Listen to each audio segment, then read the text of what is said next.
I'm going to tell you about a 20-second note I leave on my desk that changed everything about how money flows to me. And I want you to listen closely because what I'm about to share isn't theory, it isn't wishful thinking, and it certainly isn't something I read in a book and hoped would work. This is what I have proven over and over again in my own life and in the lives of thousands of people I've worked with. Most people spend their entire existence pushing against the very thing they want. They say they want money, but every word out of their mouth, every thought in their mind, every feeling in their body is screaming the opposite. They wake up worried, they check their bank account with dread. They see a bill and their stomach drops. And then they wonder why money feels like this impossible, slippery thing that's always just out of reach. But here's what I discovered, and it's going to sound almost too simple, which is exactly why most people miss it completely. The universe, this infinite intelligence that surrounds us and flows through us, doesn't respond to what you say you want. It responds to what you truly expect. It responds to the vibration you're holding. It responds to the mental equivalent you've built in your consciousness. And that little note on my desk, those few words I glance at dozens of times a day, they reprogram everything. They shift my expectation from fear to faith. They move me from lack to abundance. They take me out of human struggling and place me right back into spiritual knowing. I've watched this work when I had almost nothing. I've watched it work when things looked absolutely impossible. I've watched it work so fast it made my head spin. And I've watched it work in ways so unexpected that all I could do was laugh at how limited my own imagination had been. Let me be completely honest with you. There was a time when I was desperate, not just concerned, not just worried, but truly desperate for money. I had been studying metaphysics and spiritual law for years by then. But when you're facing an immediate need, when the bills are piled up and you don't know where the next dollar is coming from, it's easy to forget everything you know. It's easy to slip right back into panic. That's human. That's what we do. But desperation is the worst possible place to create from, because desperation is pure lack consciousness. It's telling the universe, I don't have, I'll never have, I'm separate from supply. And the universe, in its perfect impersonal way, just keeps saying yes to whatever you're declaring. So there I was, pacing my little apartment, feeling that terrible tightness in my chest, and something inside me said, stop, just stop. I sat down at my desk, and instead of making another list of what I owed or trying to figure out where money could possibly come from, I wrote down one simple statement. Not a wish, not a plea, not a desperate prayer, a declaration, a statement of spiritual truth, and I left it, right there where I could see it constantly. Within days, the strangest things started happening. Money showed up from directions I never anticipated. Someone paid me back a debt I'd completely forgotten about. A client I hadn't heard from in months suddenly called with new work. I found money in a coat pocket. Small things, yes, but they kept coming, kept flowing, until I wasn't desperate anymore, until I was actually ahead. Now, you might think that's just coincidence. You might think I just got lucky, but I've done this hundreds of times since then. I've taught other people to do it, and they've had the same results. This isn't luck. This is law. This is how the universe actually works when you stop fighting it and start aligning with it. The note I write, those few words, they're not magic in themselves. The power isn't in the paper or the ink. The power is in what those words do to my consciousness every single time I see them. They interrupt the pattern of worry. They redirect my mind from problem to solution. They remind me of the truth that I so easily forget when I'm caught up in appearances. And that's what I want to share with you today. Not just what I write, but why it works, how to do it yourself, and what actually happens in the invisible realm when you shift from fear to faith. Because once you understand this, once you really get it in your bones, you'll never look at money the same way again. You'll never feel powerless again. You'll know exactly how to call forth whatever you need. Most people have been trained completely backward when it comes to supply. They think money comes from their job, from their business, from their clients, from the economy, from their parents, from luck. And because they think that, they feel vulnerable. They feel at the mercy of external conditions. If the economy is bad, they're scared. If their boss is in a bad mood, they're worried. If a client leaves, they panic. They've made these external things their source, and anything you make your source has complete power over you. But here's the truth that will set you free if you can really hear it. Your supply doesn't come from any person, place, or condition. Your supply comes from the universe itself, from infinite substance, from God, from the one source that never runs out, never gets depleted, never has a bad quarter. Every person, every opportunity, every dollar is simply a channel through which this infinite supply flows. Channels can change, channels do change. That job ends, that client leaves, that opportunity closes, but the source never changes. The source is always there, always abundant, always ready to pour itself into your life through whatever channel is open. And here's the part that changed everything for me. You determine which channels are open by what you expect, by what you believe, by the mental equivalent you're holding. If you're walking around thinking, I'll never have enough, money is so hard, I'm always struggling, then you're closing channels. You're literally telling the universe, no, don't send it that way or that way or that way either, because I don't believe it can come. But when you shift your consciousness, when you plant yourself firmly in the truth of abundance, when you expect money to show up, when you declare it and feel it and know it, channels open everywhere. Money comes from directions you never imagined. Opportunities appear out of nowhere. Things that seemed impossible suddenly become easy. I've seen this so many times, I can't even count anymore. A woman came to me once, completely convinced she was trapped in her financial situation. She had a low-paying job, massive debt, and no prospects as far as she could see. Everything in her outer world said, stuck. But we didn't work on her outer world. We worked on her inner world. We worked on her consciousness. I gave her a statement to write and place where she'd see it constantly. Within 3 weeks, she was offered a position she didn't even apply for at almost double her salary. A few months later, an unexpected inheritance came through from a distant relative she barely knew. Within a year, her debt was gone and she had savings for the first time in her adult life. Did she work hard? Of course. Did she take action? Absolutely. But the opportunities to take action showed up because her consciousness changed first. The outer world always reflects the inner world. This is law. This is how creation works. You don't get what you want.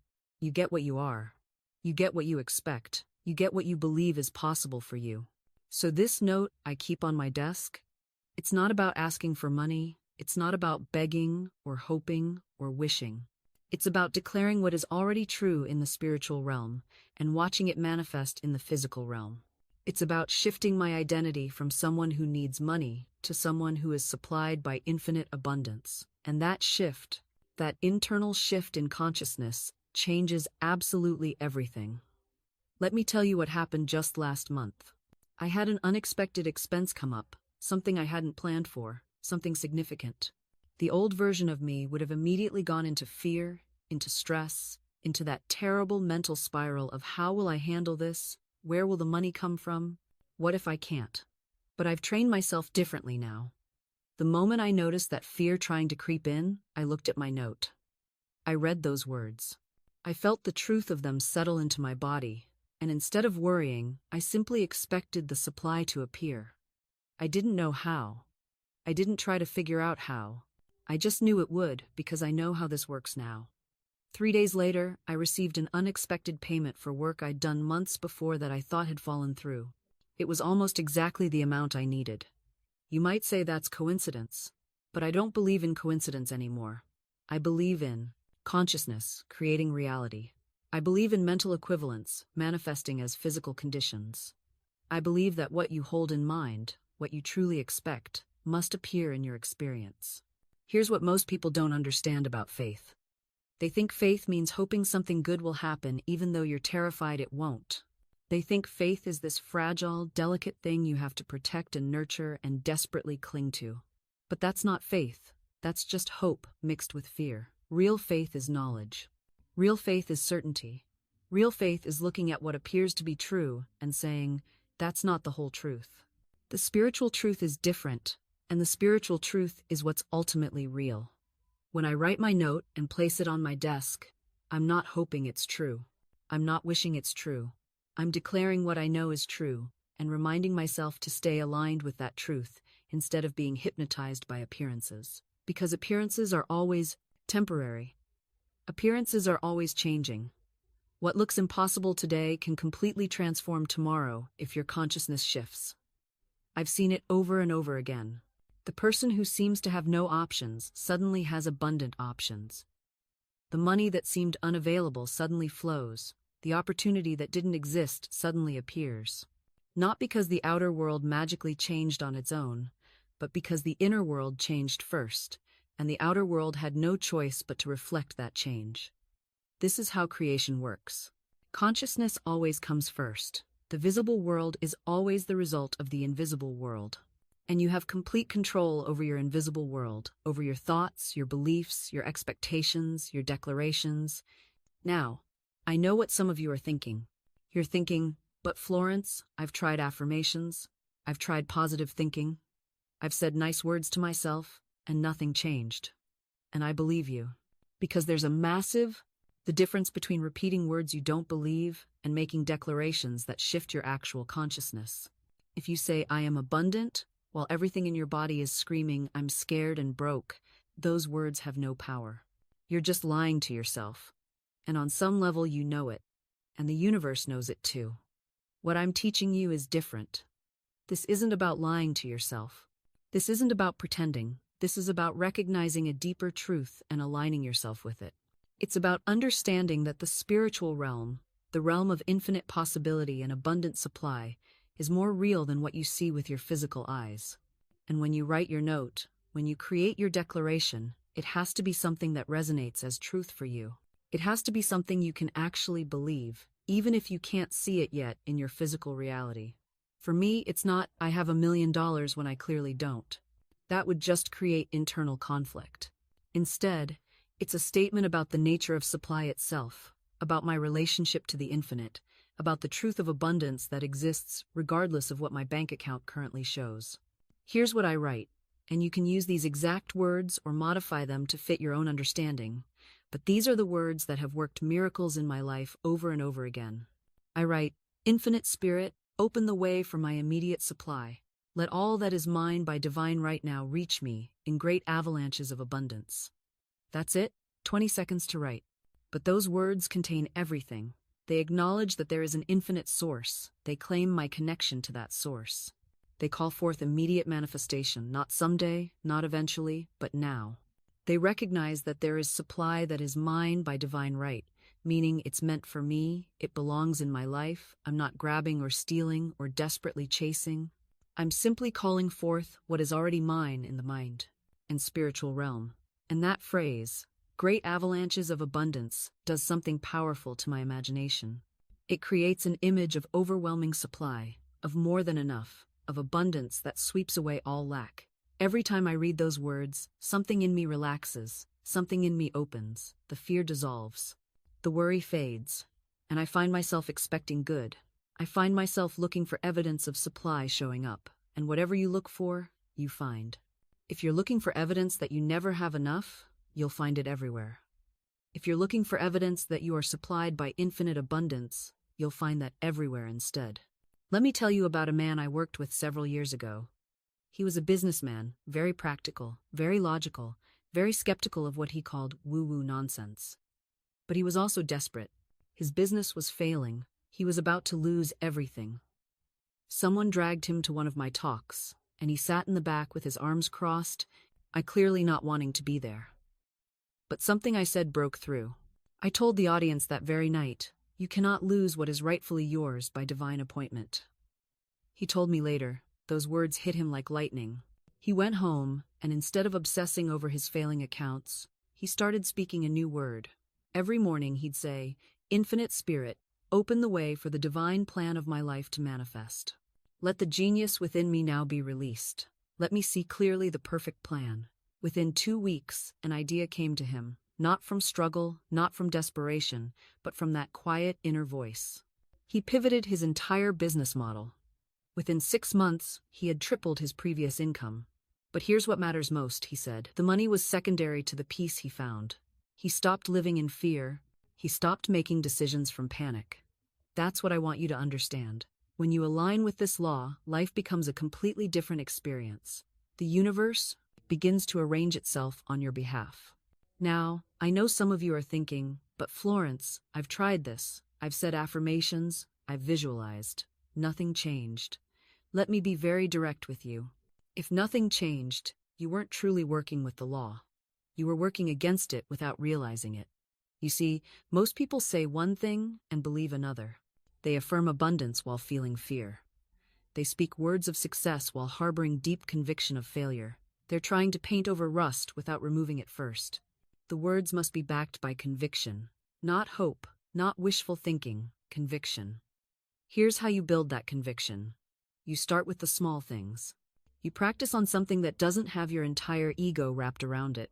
You speak the word for a parking space, for a smooth conversation, for finding something you lost. You train yourself to expect the law to work. And when it does, and it will, your faith grows. Your conviction deepens. Then you can tackle the bigger things. I had a student who couldn't believe she could manifest a happy marriage, so I told her, start smaller. Speak the word for harmony in one conversation with your husband today. She did. The conversation went beautifully. The next day, another. Within a month, the entire relationship had transformed. She didn't try to change him, she changed her word. She changed her expectation. And the entire situation rearranged itself to match her inner conviction. That's how precise this law is. That's how responsive the universe becomes when we stop insisting on times, how times, and simply claim the times, what asterisk. You see, most of us pray with one hand and push away with the other. We ask for abundance, then say, I can't afford that. We ask for love, then say, no one ever stays. We ask for healing, then rehearse our symptoms to everyone who will listen. And the universe bless, it can only say, your word is law, as you speak, so shall it be. I once knew a man who was desperate for employment. He had been turned down so many times that rejection had become his identity. Every morning he would say, I'll probably get rejected again today. And he did, over and over. The very thing he feared, he called into being. I said to him, stop declaring your defeat before you even begin. Speak only of your success. See yourself employed. Feel the relief of that paycheck. Thank God for the perfect position that is already yours in the invisible. He resisted at first. It felt dishonest to him, like lying, but desperation finally made him willing. He began to say, I give thanks for my perfect work, in my perfect way, for perfect pay. He said it in the morning. He said it before interviews. He said it until it became more real to him than his bank account. Within 2 weeks, a position opened that hadn't even been advertised. Someone recommended him. The interview felt easy, natural. He was hired on the spot, not because he was suddenly more qualified, but because he stopped times expecting times rejection and started times accepting times his good. The outer world had no choice but to conform. Now, let me be very clear about something, because this is where people stumble. This is not about pretending. This is not about denial. This is not about pasting a smile over your pain and calling it faith. This is about shifting the very foundation of your inner conversation. It's about catching yourself in the act of creation and choosing differently. When you hear yourself say, I always mess this up, stop, reframe. Say instead, I am divinely guided in all I do. When you hear yourself say, nothing ever works out for me, stop, rewrite. Say instead, everything is always working out for my highest good. When you catch yourself whispering, I'm not good enough, pause, breathe, rewrite. Say instead, I am perfectly equipped for everything that is mine. You see, your subconscious mind is like a faithful servant. It doesn't argue. It doesn't judge. It simply says, yes, master, and goes to work making real whatever you've declared as truth. If you say, I never have enough money, your subconscious nods and creates experiences of lack. If you say, I always attract exactly what I need when I need it, your subconscious nods just as eagerly and opens channels of abundance. This is why the ancient texts tell us to be careful of our words. They are not returning to us void. They are seeds planted in the fertile soil of infinite possibility, and they times will produce a harvest of their own kind. I once knew a woman who couldn't understand why she remained sick despite expensive treatments and dedicated doctors. When I listened to her speak, the mystery solved itself. Every sentence was an affirmation of illness. My weak constitution has always plagued me.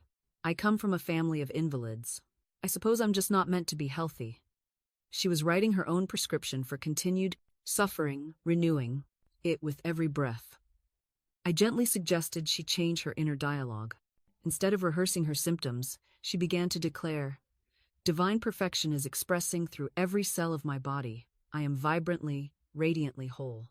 The shift didn't happen overnight. Old patterns don't surrender easily. But as she persisted in her new language, her outer world began to shift. Within months, she reported feeling better than she had in years. The doctors called it spontaneous improvement. I called it demonstration. The universe doesn't respond to your desperation. It responds to your declaration. It doesn't hear your pleading. It hears your position. When you say, "I hope things get better," you're announcing your current reality of things being inadequate. When you say, "All things are working together for my good right now," you're standing in a completely different universe, one where support, not struggle, is the governing principle. The difference between these two statements isn't cosmetic, it's structural. One keeps you bound to the evidence of your senses. The other aligns you with the invisible architecture that governs outcomes. And here's what most people miss. The invisible always precedes the visible. Always. The thought comes before the thing. The word comes before the form. What you cannot yet see with your physical eyes is already present in the realm of cause. Your work is not to create it. Your work is to align with it, to call it forth with the authority of one who knows. I've watched people transform their entire experience by changing a single phrase. Not because the phrase was magic, but because the phrase reflected a shift in their inner position.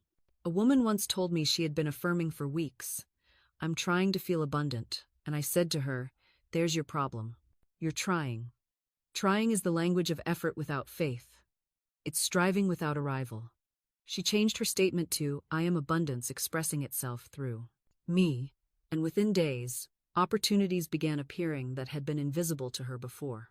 Not because the universe suddenly noticed her, but because she finally matched the frequency of what she had been asking for. You see, the subconscious mind doesn't recognize effort. It recognizes identity. It doesn't respond to your struggle. It responds to your claim. When you say, "I am," you give your subconscious a direct order. You announce what is to be impressed upon the invisible substance that surrounds you, and that substance is obedient. It doesn't argue. It doesn't question your worthiness. It simply takes the shape of the word you've spoken with conviction. This is why I tell you to stop explaining your lack. Stop rehearsing the reasons why things haven't worked. Every time you do, you're giving your subconscious a blueprint for more of the same. Instead, speak from the place you wish to occupy. Describe the life you intend to live as though it is already yours.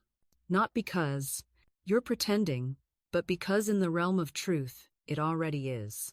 Your words are not wishes, they are assignments given to the infinite intelligence that governs all things. Every statement you make carries the weight of command. When you say, "I am," you are not hoping or requesting. You are declaring. You are legislating in the invisible realm, and the visible world has no choice but to conform. This is why you must guard your tongue as you would guard your treasures. The moment you say, "I can't afford it," you have instructed your subconscious mind to close the channels of supply. When you say, "I always get sick in winter," you have written the script for your body to follow. These are not innocent remarks. They are orders. Consider the woman who constantly said, "I never get what I want." She wondered why every desire seemed to slip through her fingers at the last moment. The answer was simple. She had trained her subconscious mind to sabotage her good. Her habitual words had become her habitual experience. When she learned to say instead, "My good now comes to me in avalanches of abundance," her entire life rearranged itself. Opportunities appeared. Gifts arrived. Doors opened where there had been only walls. You see, your subconscious mind does not argue with you. It does not question whether you are speaking truth or falsehood. It simply says, "Yes, Master," and proceeds to manifest whatever you have spoken. It is the perfect servant, but it is a servant that takes every word literally. This is both the danger and the opportunity. If you speak defeat, defeat becomes your experience. If you speak victory, victory becomes your reality. The subconscious mind makes no moral judgments. It does not protect you from your own words. It only fulfills them with absolute fidelity. So you must become deliberate. You must become intentional. You must catch yourself in the act of speaking limitation and immediately reverse it. When you hear yourself say, "This is too hard," stop. Replace it with, "I am divinely equipped for everything that comes my way." When you say, "Nothing ever works out for me," stop again. Say instead, "Everything in my life works together for my highest good." At first, this will feel awkward. Your logical mind will protest. It will say, "But that's not true." Look at your circumstances. This is the test. This is where you prove whether you are ruled by appearances or by truth. And I say to you, persist. Persist with the same gentle firmness you would use with a child who insists monsters live under the bed. You don't argue with the child's fear, you simply turn on the light. Your word is that light. When your mind shows you the bank account, speak your word. When it replays the doctor's diagnosis, speak your word. When it presents evidence of lack, limitation, or impossibility, speak your word. Not with desperation, not with force, but with the calm authority of one who knows. I once knew a woman who had been estranged from her daughter for 7 years. 7 years of silence, of birthdays uncelebrated, of holidays spent in heartbreak. The mind presented her with an endless catalog of reasons why reconciliation was impossible. Too much time had passed. Too many words had been spoken that couldn't be taken back. The daughter had moved across the country. She had remarried. She had built a new life that didn't include her mother. Every single fact was true, and every single fact was irrelevant. This woman came to me, and I taught her to speak her word. Not a word of pleading or manipulation, not a word designed to change her daughter's mind. Simply a word of truth. Divine love, through me, now dissolves every seeming barrier between my daughter and me. Perfect understanding exists between us.